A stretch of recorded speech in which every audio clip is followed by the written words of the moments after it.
मुखालिफीन, मुनाफिकीन और ये जो इबलीस के एजेंट बनकर हमारे इस तारीखी शहर के गली कूचों में फिरते हैं कि किसी न किसी तरह हमारे इस इत्तेहाद के खिले को कमजोर कर दिया जाए। मैं ये बात जरूरी समझता हूं कहना कि लातूर से भी मोहम्मद अली हमारे जमात के सदर ख्वाहिशमंद थे। अमरावती से हमारे सदर साहब किसी एक उम्मीदवार को लाए थे, वो काबिल भी थे, मगर मजलिस ने एक फैसला लिया और हमने सिर्फ 16 उम्मीदवार महाराष्ट्र के असेंबली इंतखाबात में खड़ा किए। नांदेड़ में भी लोग बहुत ख्वाहिशमंद थे, जनाब मोइन साहब और फिरोज लाला भी, मगर मजलिस इत्तेहादुल मुस्लिमीन ने फैसला ले लिया कि हम नॉर्थ नांदेड़ से मुकाबला नहीं करेंगे।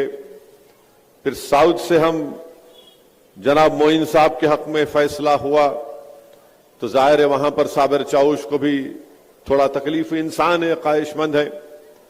तो ये चीजें हैं इंशाअल्लाह ताला, क्योंकि जब जमात का फैसला होता है तो जो जमात के जिम्मेदार होते हैं वो पाबंद, डिसिप्लिन के पाबंद होते हैं और उन तमाम ने इस मजलिस के फैसले को कबूल किया। मैं इनका दिल की गहराइयों से तमाम मजलिस के उन तमाम अराकीन का जिन्होंने मजलिस के इस फैसले को कबूल किया, यकीनन इंसान है, हर एक की ख्वाहिश होती है, मगर मजलिस ने एक सियासी हकीकत को सामने रखकर फैसला लिया और मुझे यकीन है कि इंशाअल्लाह ताला इससे जमात और मजबूत होगी। और जिन हजरात को मौका नहीं मिला, मुझे यकीन है कि आने वाले मुस्तकबिल में इनको अल्लाह सुब्हाना व तआला जरूर इससे ज्यादा मजलिस के प्लेटफॉर्म के जरिए अल्लाह उनको मौका देगा और वो अच्छी तरह से अवाम की खिदमत भी करेंगे।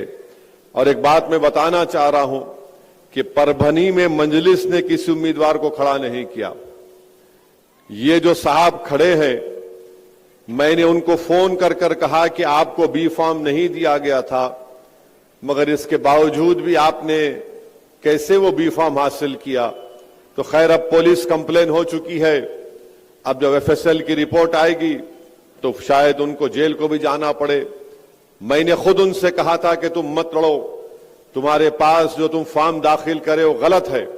तो खैर अब मैं ये बात अवामी तौर पर वाजे करना जरूरी समझता हूं। और एक बात बताना चाहूंगा कि बहुत से लोग समझते कि इम्तियाज जलील साहब फैसला करते, नहीं करते। इम्तियाज जलील साहब फैसला, इम्तियाज जलील साहब से मशवरा करते, हर आदमी से मशवरा करते। फैसला असदुद्दीन ओवैसी मशवरे के बाद लेता है।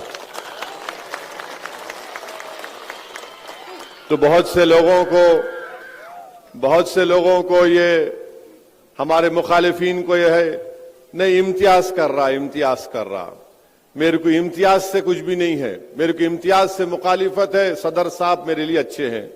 मेरे भाई, तुम बाप को गाली नहीं देंगे, बेटे को देंगे तो बाप मुस्कुराएगा।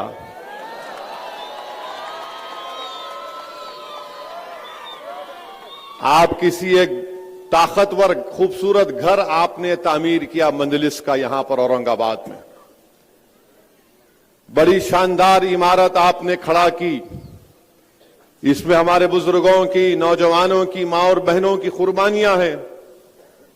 अब जब हमारी इमारत मजबूत होते जा रही तो इस इमारत पर आकर कोई पत्थर फेंक रहा है, नहीं मेरे को सदर साहब से कुछ नहीं, इमारत पे पत्थर फेंक रहा हूं मैं, ये कैसे हो सकता है? तो मेरी आप तमाम से गुजारिश है, ये एक ताकतवर इमारत की बुनियाद आपने रखी और सरजमीन तेलंगाना के बाद अगर कोई ताकतवर जगह मजलिस की है तो ये औरंगाबाद की सरजमीन है, अल्हम्दुलिल्लाह। तो मेरे अजीज दोस्तों और बुजुर्गों, अब इंतखाबात की बात होगी। 9:12 हुए हैं, 9:15 नहीं हुए। ये बात करे कि मीडिया वालों को 15 मिनट से बड़ी मोहब्बत हो गई। क्या है नहीं मालूम, 15 मिनट से इनको इतनी मोहब्बत। तो खैर अभी 9:12 हुए। मेरे अजीज दोस्तों और बुजुर्गों, 20 नवंबर के दिन इंतखाबात की रायदही का दिन है और सेंट्रल में नासिर सिद्दीकी साहब का नाम मशीन में 12वें नंबर पर है और ईस्ट में इम्तियाज जलील साहब का मशीन में नंबर 6 नंबर पर है। तो मैं हमारे बुजुर्गों से, हमारी इज्जतदार माँ और बहनों से, नौजवानों से, तमाम औरंगाबाद के वोटर से अपील कर रहा हूं कि इन दोनों असेंबली हल्के जात से आप मजलिस के उम्मीदवारों को कामयाब करके आप यहां से उनको अपना एमएलए बनाइए ताकि वो महाराष्ट्र की विधानसभा में जाकर आपकी आवाज बन सके। देखिए, ताकतवर और कमजोर में फर्क होता है। ताकतवर ये बोलता है कि मैं इलेक्शन जीतूंगा, नासिर सिद्दीकी बोल रहे हैं मैं इलेक्शन जीतूंगा, ये ताकतवर बोल रहा है। समीर बोल रहा है कि मेरे को टिकट नहीं मिला, वक्तिया तौर पे तकलीफ हुई, मगर मेरी जमात जीतेगी। इम्तियाज जलील ये कह रहे हैं कि मैं सेंट्रल से एमएलए था, अल्लाह ने और आपने मुझे कामयाब किया, फिर मुझे अल्लाह और यहां की आवाम ने मुझे एमपी बनाया, फिर अल्लाह का फैसला हुआ, मैं कामयाब नहीं हुआ। ये तमाम मुखालिफिन और मुनाफिकीन की साजिशों की वजह से मैं अब फिर जमात ने मुझे मौका दिया, इससे मैं लड़ूंगा और कामयाब होऊंगा। अब जो कमजोर होता है वो क्या बोलता है, मैं जीतूंगा नहीं, मैं इसको हराऊंगा। समझे आप? जीतने वाला क्या बोलता, मैं जीतूंगा। जो कमजोर होता है जहनी तौर पर भी, किरदार के तौर पर भी, वो कहता है नहीं, मैं इसको हराऊंगा। तो ये जो बीजेपी आरएसएस की साजिश ये है कि पूरे महाराष्ट्र में उन्होंने ऐसे 100 उम्मीदवारों को खड़ा किया जिनका नाम उर्दू जबान से शुरू होता है। समझे ना? समझे नहीं समझे? हाँ, देखो बच्चा समझ गया। तू बहुत बड़ा लीडर बनेगा इंशाअल्लाह औरंगाबाद में। तो बीजेपी ने 100 ऐसे इंडिपेंडेंट उम्मीदवारों को खड़ा किया जिनका नाम उर्दू जबान से शुरू होता है। तो मोदी की साजिश यह है कि ये 100-200 ले ले, ये 100-200 ले ले तो वहां पर उनको कामयाबी मिल जाएगी, वोट आपका और हमारा डिवाइड होगा। मगर मैं इन तमाम 100 लोगों से कहना चाह रहा हूं कि आप इस शहर को कमजोर करके रात में कैसे सो सकेंगे अपने घर में, बताओ मेरे को। आप इस शहर को और कमजोर करके कैसे आप अपनी जमीर को जिंदा रख पाएंगे? आपका नाम कुछ और है मगर आप काम किसका कर रहे हैं देख लो। आप जीतने के लिए नहीं लड़ रहे हैं क्योंकि आप कमजोर हैं, आप हराने के लिए लड़ रहे हैं। आपकी पूरी सोच यह है कि मोदी जीते, मजलिस ना जीते, कोई भी जीते मगर मजलिस ना जीते। मैं इन लोगों से कहना चाह रहा हूं, ये शहर सबका है। तुम अपना जमीर को कैसे जिंदा रखोगे? तुमको रात में नींद कैसे आएगी अगर तुम ये जो काम करने जा रहे हो? तो मेरी आप तमाम से अपील है कि ये जो कमजोर लोग खड़े हैं इनको एक वोट भी मत दीजिए। देखिए, मैं आपको याद दिला रहा हूं कि 20 साल के बाद Imtiaz Jaleel member of parliament बनकर दिल्ली की पार्लियामेंट में गया तो महाराष्ट्र की सियासत में एक हलचल आई, एक जलजला आया। मगर जब 2024 का चुनाव आया तो सब मिलकर इम्तियाज जलील को हराने में लग गए। मेरी आपसे गुजारिश है, कैसा उन्होंने क्या, नहीं जीतता ही नहीं, कंफ्यूजन पैदा कर दिए, लोगों के दिलों में जाकर एक फुला पैदा कर दिए, कैलकुलेशन है, ये है वो है। अभी भी ये लोग क्या करेंगे, जैसा 20 तारीख को पोलिंग है, ये 15 तारीख से ये इबलीस की औलाद आकर बोलेगी, ये इबलीस की औलाद आके बोलेगी, अरे कैसा जीतते जी, कैसा जीतते। फिर और एक उन्हें बीमारी लेके आते, इन्हों गवर्नमेंट बनाते क्या, इन्हों सरकार तो नहीं बनाते, उन्हों बनाते, उनको तो भी वोट दिए तो फायदा होता। मैं इन तमाम लोगों से कहना चाह रहा हूं, तुम्हारी हर बात का वैक्सीनेशन मेरे पास है। तुम जो वायरस पैदा करना चाहते हो ना 15 तारीख से, उसका इंजेक्शन मैं अभी से देके जा रहा हूं यहां पे। और वो इंजेक्शन ये है कि इत्तेहाद और इत्तेफाक, जब आप में इत्तेहाद और इत्तेफाक मजबूत होगा तो ये जो लोग 15 तारीख से शुरू कर देंगे वायरस फैलाना, इन्हों जीतते क्या, इन्हों सरकार बनाते क्या।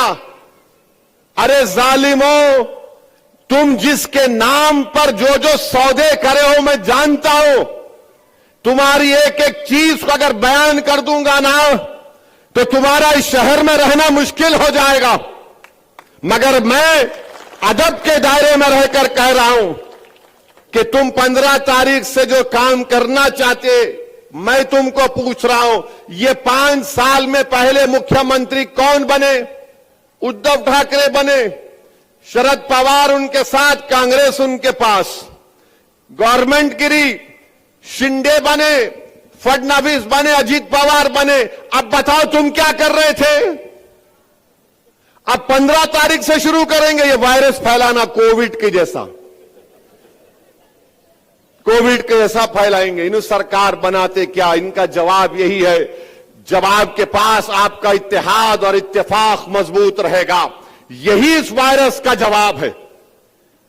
ये जो यही खड़े हैं कि इनको जीतने का मतलब मकसद नहीं है, नासिर ना जीते, इम्तियाज ना जीते, कोई नहीं जीतना, इनको हराना और अपनी दुकान को चमकाना, क्योंकि ये मजलिस को बर्दाश्त नहीं करते, क्योंकि ये आपका इत्तेहाद है, ये आपकी शनाख्त है, ये आपकी ताकत है कि बरसों के बाद आपने अपनी वोट की अहमियत को समझा, आप में एक सियासी शऊर बेदार हुआ।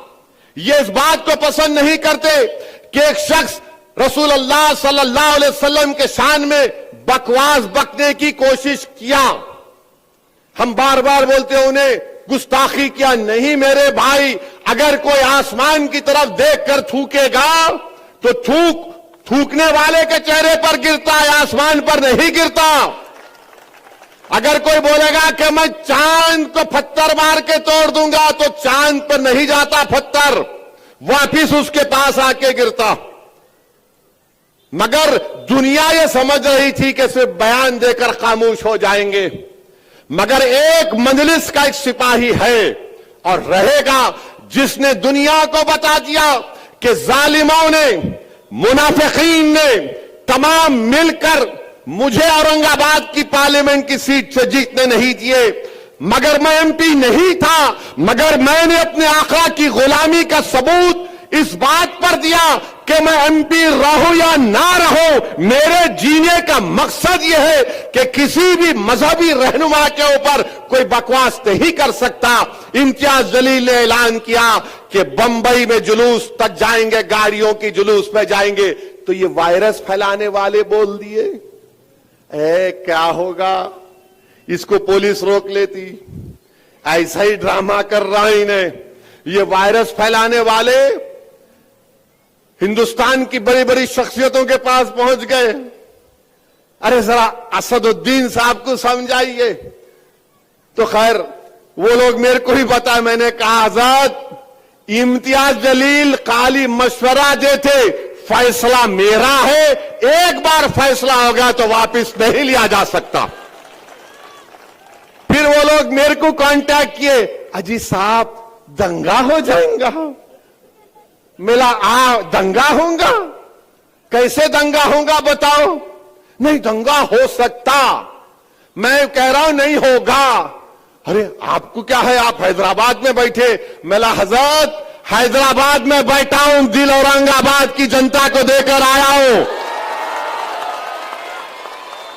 फिर मेरे को बोले अब क्या है कि आप जो चाहे कर लो। मैंने आपसे कौन पूछ रहे, मैं करना चाह रहा हूं, आपको क्या करना है? जो चाहे करेंगे। इम्तियाज जलील जुलूस निकालने के उस दिन मेरे को फोन करे, असद भाई बड़ी बड़ी पुलिस के लोग आके मेरे को बोल रहे नको निकलो। मैंने कहा इम्तियाज साहब आप ये बोले ना कि आप बंबई जाके बंबई के होम मिनिस्टर को महाराष्ट्र के एक मेजर देंगे कि उस शख्स को गिरफ्तार करो, उस पर कानूनी कार्रवाई करो। तो आप उनको बोलो तुम मेरे को बंबई जाने मत दो, अमित शाह यहां पे है, मैं यहां जाके इनसे मिल लेता हूं। तो पुलिस के लोग बोले अम्मा इन्हें तो नमाज कम कराने गए तो हमारे गले में ज़कात सदका रोजे भी डाल दे रहा। तो बोले नहीं आप चले जाओ, शाह साहब को डिस्टर्ब मत करो। इसको सियासत बोलते प्यारे, ये कमजोर लोग नहीं समझ सकते। खैर जुलूस निकला अल्हम्दुलिल्लाह। मैं लाखों बार सलाम करता हूं तमाम फर्जंदाने तौहीद को, जो नहीं मालूम मराठवाड़ा से वेस्टर्न महाराष्ट्र से कहां से आए, जो दुनिया ये समझ रही थी कि नहीं सिर्फ 100 गाड़ियां निकलेंगी। दुनिया ने देख लिया कि नामूस रिसालत के मसले पर अगर किसी ने आवाज उठाई, एहतजाज किया, तो उसका नाम इम्तियाज जलील और मजलिस इत्तेहादुल मुस्लिमीन। तो मेरे भाई जुलूस निकल गया। अब ये वायरस, कोविड के वायरस वालों को परेशानी शुरू हो गई। अम्मा ये नया काम कर दिया इन्हें, अब इनको समझ में नहीं आया। अच्छा ये जितने खड़े हुए हैं ना मजलिस के खिलाफ, जिनके नाम उर्दू से शुरू होते, जो नासिर के खिलाफ, इम्तियाज के खिलाफ खड़े हुए, इनसे पूछो जाके वो गाड़ियों के जुलूस में तू एक गाड़ी दिया क्या? एक गाड़ी तो देना था। कोई गाड़ी तो छोड़ो, ये निकले भी नहीं घर से अपने। अरे जब तुम एक गाड़ी नहीं दे सकते, तुम एक दमड़ी नहीं दे सकते, तो तुम इस गयूर सरजमीन पर बसने वाले फर्जंदाने तौहीद और आशिक रसूल की ओर तुम कैसा मान सकते हो? बताओ मेरे को, किस मुंह से तुम वोट मांगने निकले हो? हां तुम्हारे पप्पा मोदी है, पप्पा जी का ऑर्डर हुआ, बोले नाम डाल दे प्यारे, तो आप फौरन अपने मालिक को खुश करने के लिए ये 90 लोग पूरे महाराष्ट्र में अपने नाम डाल दिए, इस उम्मीद पर कि चंदे में कम से कम 100 वोट तो मिल जाएंगे। चंदे में कुछ नहीं मिलेगा इंशाअल्लाह ताला। मुझे यकीन है कि तुम्हारे घर में तुम्हारी मां, तुम्हारा बाप, तुम्हारा बेटा भी मजलिस को वोट देगा इंशाअल्लाह ताला। तुम देख लेना मेरी इस बात को। तुम अपने घर में क्या हो रहा नहीं जानते हो, तुम्हारी औलाद क्या कह रहे हो मुझसे मैं जानता हूं, मगर तुम खड़े होकर सिर्फ बीजेपी को और मजलिस के मुखालिफिन को कामयाब करना चाहती हैं। मेरी आपसे गुजारिश है कि इम्तियाज जलील को नहीं, नासिर सिद्दीकी को मत देखिए, असदुद्दीन ओवैसी को मत देखिए, अपनी इस इमारत को देखिए जिसको आपने औरंगाबाद में तामीर किया। और याद रखिए ये इमारत और ताकतवर बनाना है उसको। उस इमारत को आपको अपनी मेहनतों से आपने तामीर शुरू की, उसकी बुनियादों में आपके आंसू हैं, उसकी बुनियादों में आपका खून है, उसकी बुनियादों में हमारे आने वाली नस्लों के ख्वाबों को पूरा करना है। और याद रखो इस देश की हकीकत यह है हमारे वतन अजीज की, कि जिसकी आवाज सियासी आवाज होगी उसी को सुना जाएगा, चाहे वो दलित हो, चाहे वो मुसलमान हो, मुस्लिम अकलियत हो, चाहे वो मराठा हो। अगर आपका नेता होगा तो आपकी आवाज सुनी जाएगी। मैं सलाम करता हूं मराठों को जिन्होंने जरंगे पाटिल को अपना नेता माना। एक दुबला पतला शख्स रातों की नींद हराम करके रख दिया मोदी की, रातों की नींद हराम करके रख दिया। अब मोदी अपने भाषण में क्या बोल रहे कि बैकवर्ड क्लासों को डिवाइड किया जा रहा है। तो मोदी भी अब एक पोजीशन ले लिए जरांगे पाटिल के खिलाफ। नरेंद्र मोदी इंशाअल्लाह ताला आप जरांगे पाटिल को नहीं हराएंगे, जरांगे पाटिल तुम्हारों को हराएगा इंशाअल्लाह ताला। मेरे अजीज दोस्तों और बुजुर्गों, अब यहां बीजेपी का रिकॉर्ड महाराष्ट्र में आप देख लिए। औरंगाबाद में पर कैपिटा महाराष्ट्र में इनकम कितना है? जो औरंगाबाद जिले का जो पर कैपिटा इनकम है वो रियासत के पर कैपिटा इनकम से कम है। आप देख लीजिए कि महाराष्ट्र में बेरोजगारी का तनासुब यानी परसेंटेज 3.3% है। महाराष्ट्र के शहरों में बेरोजगारी 5% है। देही इलाकों में, गांव में 4% बेरोजगारी है।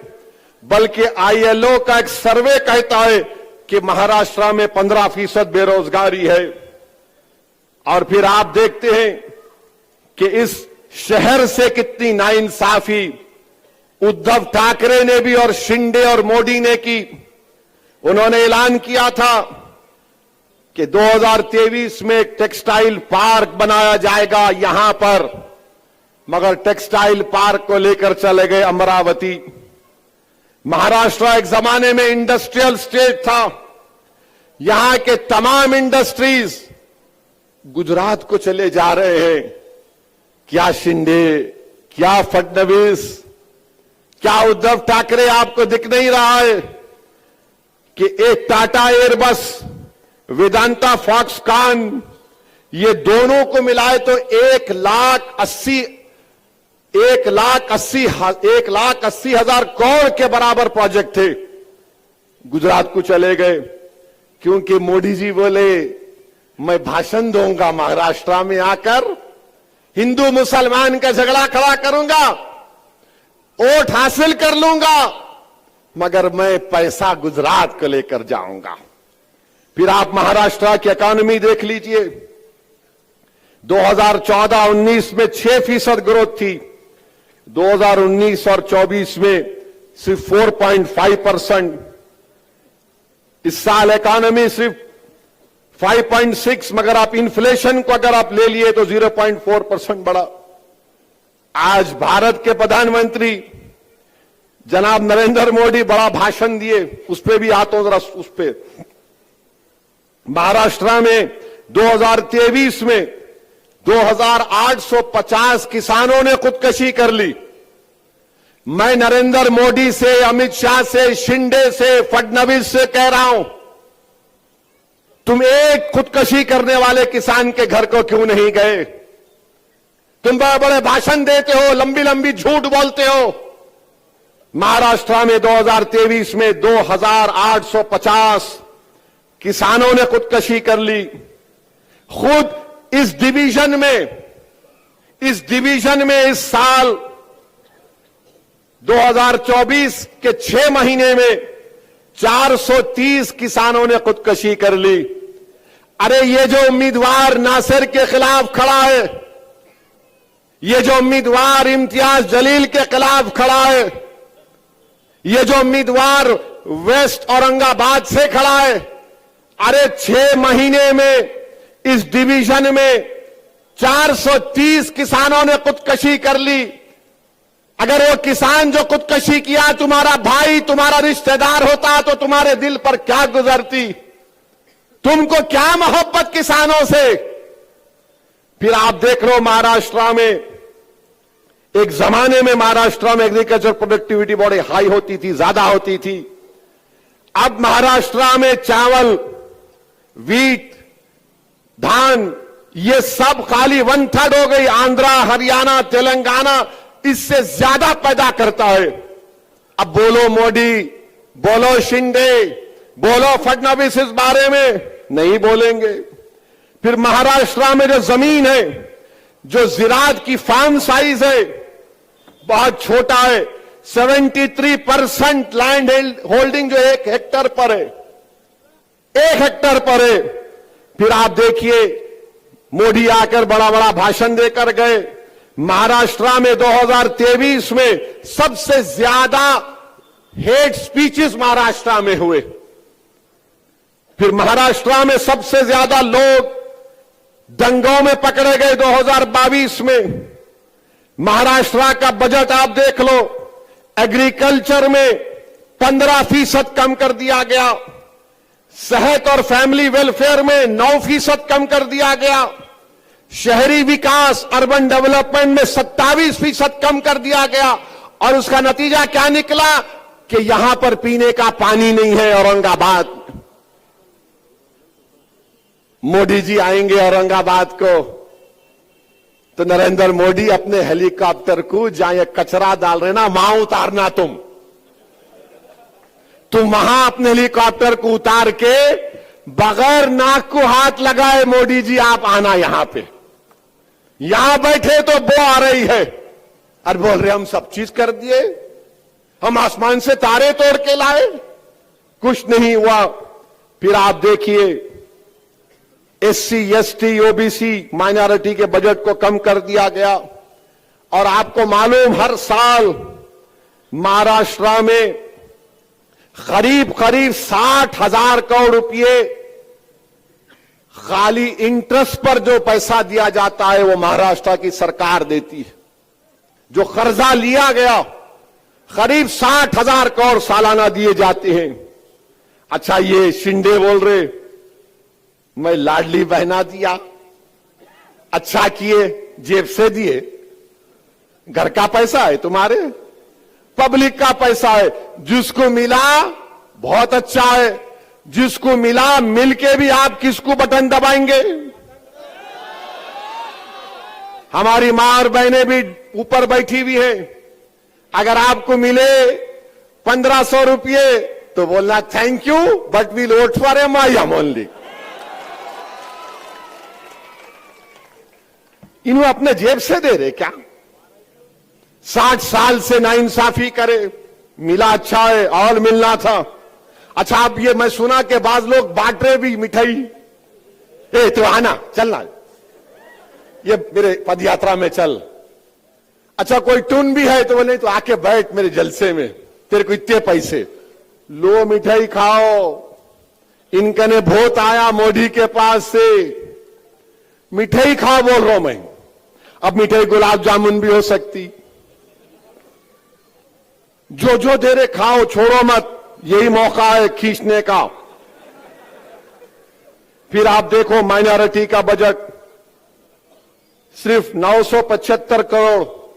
अब ये लोग बोलते अरे मंजलिस के साथ जीत गए तो क्या कर लिए रे तेलंगाना में, क्या कर लिए वहां तेलंगाना में? यहां पर महाराष्ट्र का वजारत अखिलती बहबूद मिनिस्ट्री ऑफ माइनॉरिटी का बजट 975 करोड़ रुपए, तेलंगाना में 3000 करोड़ रुपए। ये ताकत होती है सियासी ताकत, ये कमजोर नहीं समझ पाएंगे। तो मेरे अजीज दोस्तों और बुजुर्गों, फिर जो हॉस्टल बनाना था हमारी बच्चियों के लिए शहरों में, उसमें भी शिंदे पैसे कम कर दिए। तो ये महाराष्ट्र में हो रहा है। अच्छा मेरे अजीज दोस्तों और बुजुर्गों, आप जानते हैं कि इस शहर में कोई काम नहीं हुआ। 22 साल एमपी थे खैरे साहब, कुछ नहीं करते थे। और फिर इम्तियाज जलील को हराने में सबसे बड़ा रोल ये जो अपने आप को सेक्युलर बोलते हैं उन लोगों का रहा।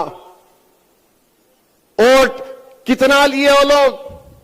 ये वायरस फैलाने वाले आए थे उस वक्त भी, अरे इन्हें एक जीता तो क्या होता।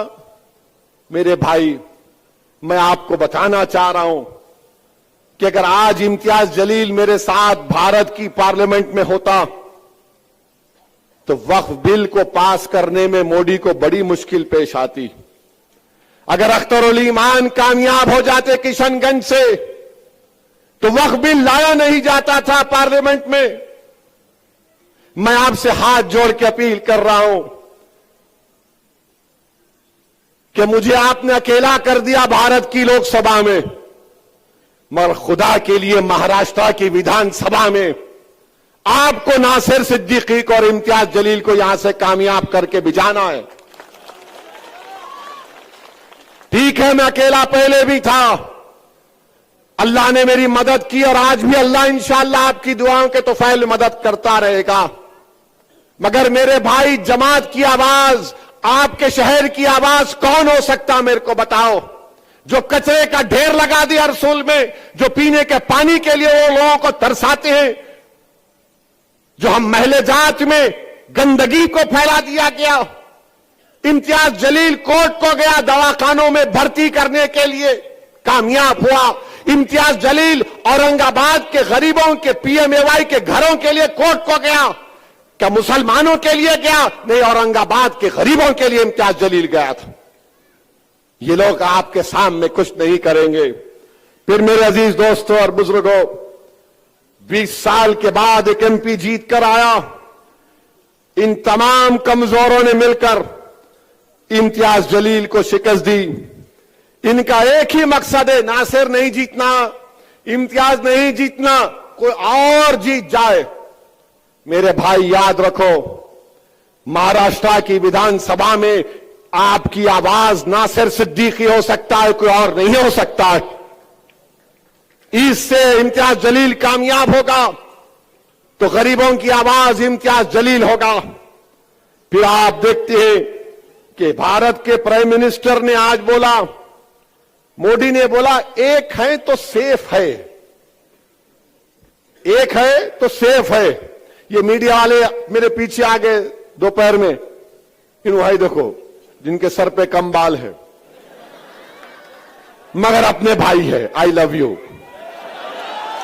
मैं पूरों से मोहब्बत करता हूं। तो उन्होंने बोले, अरे बोलो ना भाई, उन्होंने बोले। मैं बोला शाम में, इस उम्मीद पर बोल रहा हूं कि बाद में नान खलिया आप खिलाएंगे मेरे को। मोदी बोले एक है तो सेफ है। अब इसका जवाब क्या है मजलिस की तरफ से, असदुद्दीन ओवैसी की तरफ से? मोदी जी सुनो, अनेक है तो अखंड है। मोदी क्या बोल रहे? एक है तो सेफ है। मजलिस क्या बोल रही? मोदी अनेक है तो अखंड है। भारत में अनेक लोग हैं, मराठा है, दलित है, मुसलमान है, क्रिश्चियन है, ईसाई है, ओबीसी है, तमिलियन है, पंजाबी है, तेलंगाना का है, तेलुगु बोलने वाला है, अरे अनेक है। तो भारत अखंड है। मोदी क्या बोल रहे? एक हो जाओ। कैसा होंगे बाबा? कोई अपने कल्चर को छोड़ेगा, कोई अपनी गुजराती तहजीब को छोड़ेगा। तो मोदी चाहते क्या है कि सब भारत की डाइवर्सिटी खत्म हो जाए। ये एक का मतलब ये है। मजलिस क्या बोल रही? हम अनेक है तो अखंड है। मोदी एक करना चाहते हैं, आरएसएस एक करना चाहती है। और मैं मोदी को जवाब दे रहा हूं, इंसाफ है तो इंडिया सेफ है, इंसाफ है तो इंडिया सेफ है, संविधान है तो सम्मान है, अंबेडकर जिंदा है तो गोडसे मुर्दा है। और फिर मोदी बोले एक है तो सेफ है। जितने छत्रपति शिवाजी महाराज को सच्चे मानने वाले हैं तो मोहब्बत है, तो मोहब्बत है। और मोदी बोल रहे एक है तो सेफ है। तो मोदी क्या कर रहे महाराष्ट्र के चुनाव में? मोदी एक काम कर रहे कि मराठा वर्सेस ओबीसी कर रहे हैं। मोदी क्या करना चाहते हैं? मैं हमारे ओबीसी भाइयों को बोल रहा हूं कि इसकी साजिश में मत आओ आप। ये एक की बात कर रहा है, हम अनेक की बात कर रहे हैं। ये लड़ाना चाहते हैं, एक के नाम पर सबको लड़ाना चाहते हैं। आप इनकी साजिशों में मत आओ। अच्छा मोदी जी ये तो बताओ, एक है तो सेफ है, तो आपने क्यों कहा था 2024 के पार्लियामेंट के इलेक्शन में राजस्थान में आपने हिंदू बहनों से कहा था कि आपका मंगलसूत्र निकाल कर मुस्लिम औरतों को दे दिया जाएगा? और आप आज महाराष्ट्र में आके बोल रहे एक है तो सेफ है। फिर मोदी ने कहा आपकी भैंस को लेकर मुसलमानों को भैंस दे दिया जाएगा। मोदी ने कहा था कपड़े देखकर पहचानो।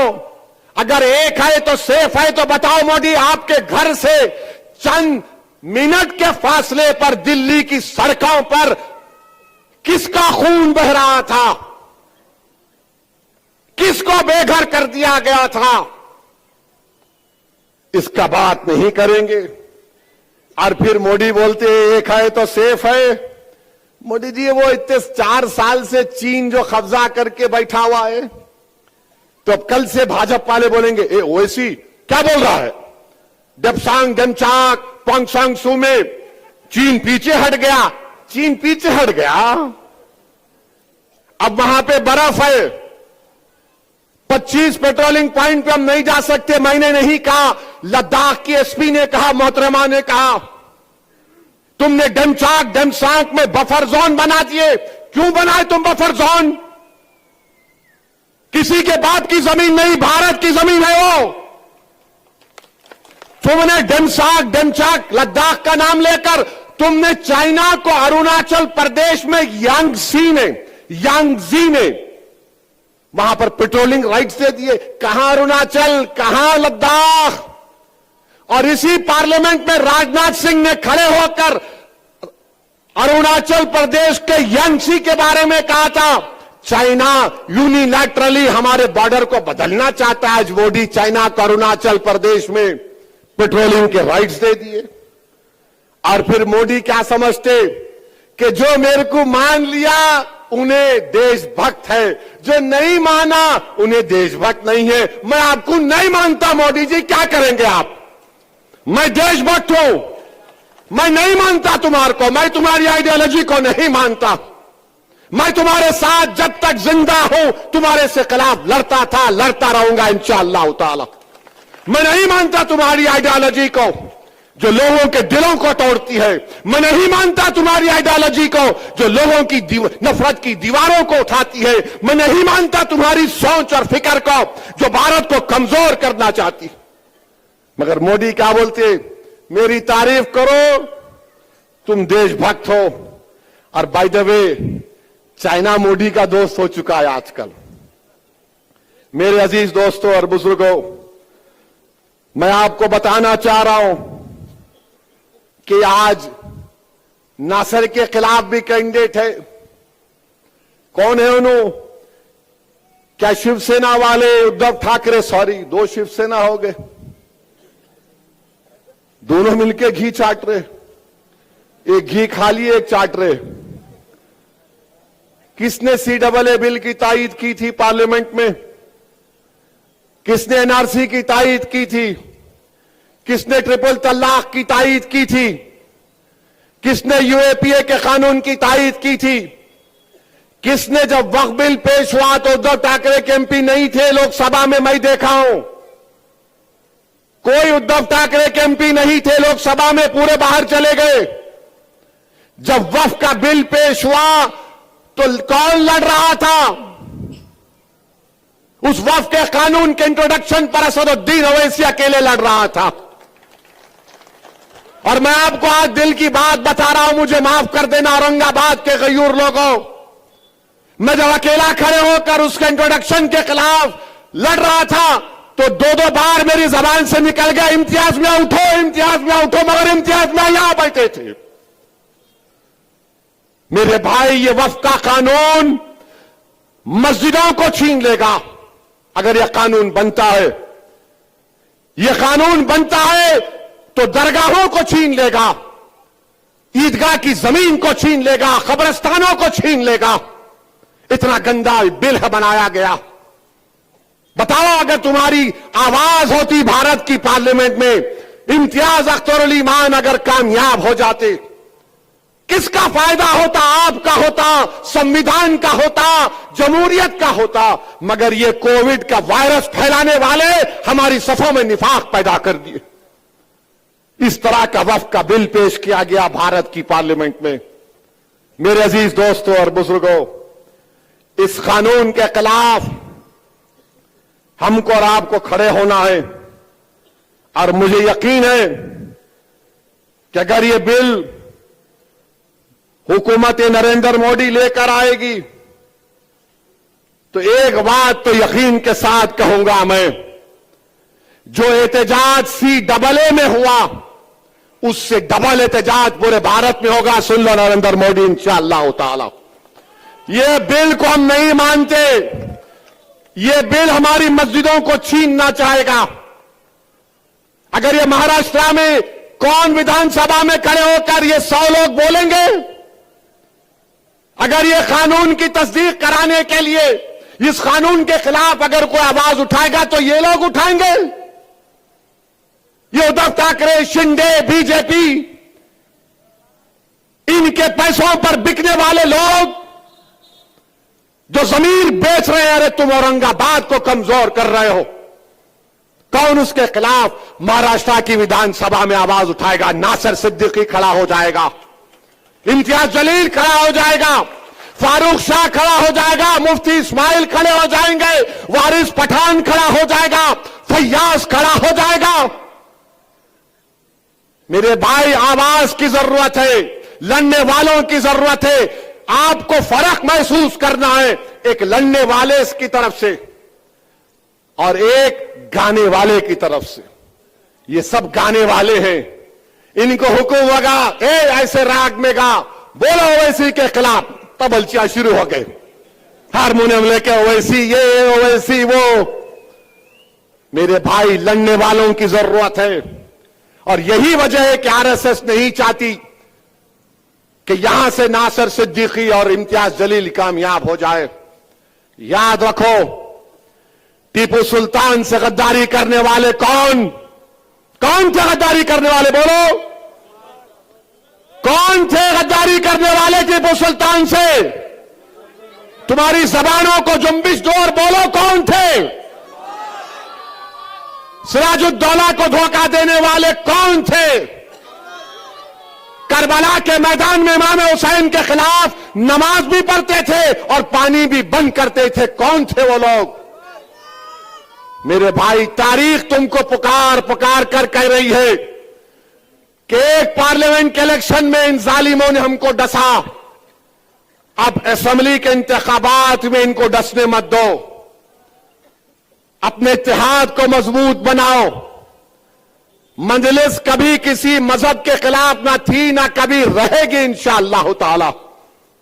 जब तक अल्लाह सुब्हानहू तआला असदुद्दीन ओवैसी को मजलिस का एक सिपाही और जिम्मेदारी के तौर पर रखेगा, मैं किसी भी समुदाय का खिलाफ नहीं हूं।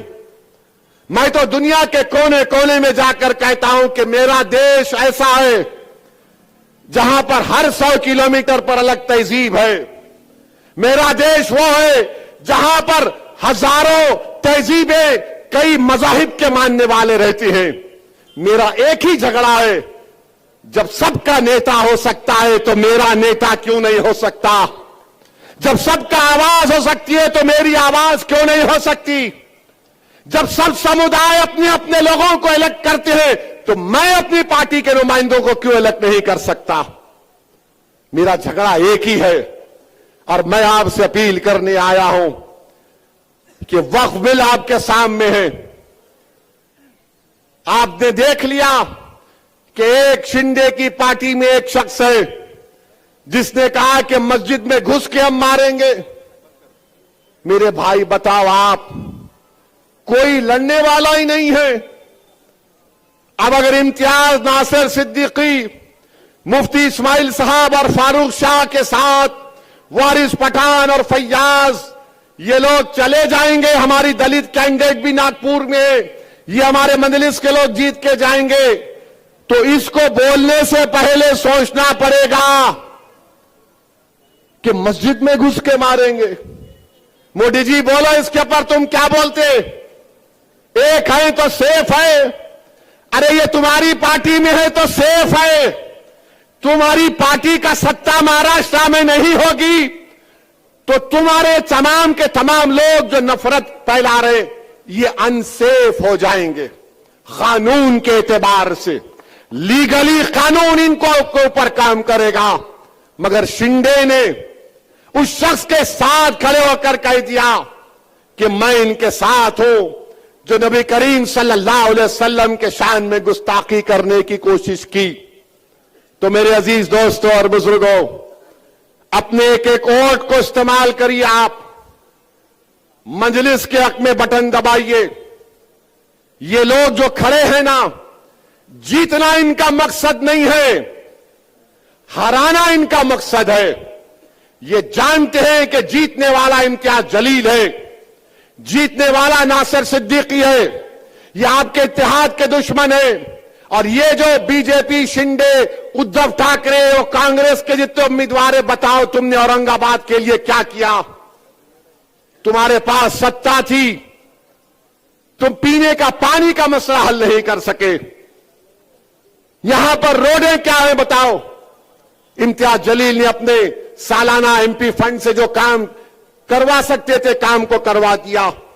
मगर मेरी आप तमाम से अपील है कि मुत्तहदा अपने वोटों का इस्तेमाल करिए। डरने और घबराने की जरूरत नहीं है। 20 तारीख के दिन सुबह में अपने घरों से निकलिए। नासिर सिद्दीकी का नाम मशीन में 12वें नंबर पर है, इम्तियाज जलील का नाम 6ठे नंबर पर है। और ये समझ कर वोट डालिए कि आप पार्टी को कामयाब कर रहे हैं, शख्सियतों को कामयाब नहीं कर रहे हैं। मजलिस इनफरादियत को प्रमोट नहीं करती, मजलिस शख्सियत को प्रमोट नहीं करती। अरे मैं आज जिंदा हूं, कल नहीं रहूंगा, यह हक है, मैं नहीं रहूंगा। तो क्या मजलिस खत्म हो जाएगी? लाखों बार खुदा ना खास्ता, मजलिस रहेगी तुम्हारी वजह से। तुम लीडर बनोगे, तुम कायद बनोगे, तुम रहबरी करोगे, तुम भारत की पार्लियामेंट में लड़ोगे संविधान के दायरे में रहकर। तुम गरीबों की आवाज बनोगे, तुम मजहब की आवाज नहीं बनोगे, तुम गरीबों की आवाज बनोगे। ये मेरा ख्वाब है, इस ख्वाब को आपको जिंदा रखना है। अगर आप और हम, खुदा ना खास्ता जो गलती हमसे पार्लियामेंट इलेक्शन में हुई, जिसकी बुनियाद पर हमारी कोई आवाज आज पार्लियामेंट में नहीं है, मैं आपसे अपील कर रहा हूं कि इन लोगों की कोशिशें होंगी। 15 नवंबर से ये इबलीस के एजेंट शुरू हो जाएंगे, कोविड फैलाएंगे। इन्हों सत्ता में आते क्या, इन्हों जीतते क्या, उन्हें वो होता क्या? मैं इन लोगों से कह रहा हूं, मैं अपनी जिंदगी के फैसले इस बुनियाद पर लिया हूं कि अल्लाह की जात पर अटूट तवक्कल करता हूं। मेरी नीयत में इखलास होता है और उसके बाद हम फैसला ले लेते हैं। तुम अगर दिल और दिमाग से पूछोगे तो तुम्हारा दिमाग बोलेगा 1 + 1 = 2, दिल बोलेगा 1 + 0 = 100। कूद जा प्यारे आग में, डरने की क्या बात है। याद रखो, अपने दिल की आवाज पर फैसला करो, अपनी जिंदा जमीर पर फैसला करो। हराओ बीजेपी को, हराओ मोदी को, हराओ शिंदे को, इन तमाम पार्टीज को हराओ। अगर मजलिस के एमएलए जीत कर जाएंगे, अगर मजलिस के एमएलए जीत कर जाएंगे महाराष्ट्र की विधानसभा में, तो इंशाअल्लाह ताला मैं आपसे वादा कर रहा हूं, हम सेकुलरिज्म को मजबूत करते थे, सेकुलरिज्म को ही मजबूत करेंगे इंशाअल्लाह ताला। कल कहां जलसा है?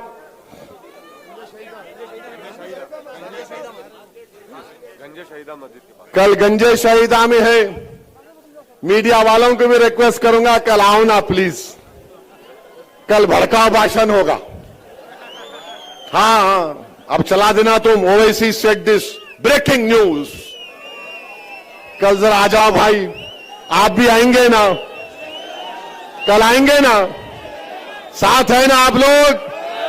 तो 20 तारीख को आसमानों पे क्या दिखेगा और कैसा दिखेगा? ऐसा डाल के जीप जीप जीप पूरा सबको काट देने का। अरे अभी नो बोलेंगे, अम्मा ऐसा बोले, पतंग बोल रहा हूं मैं।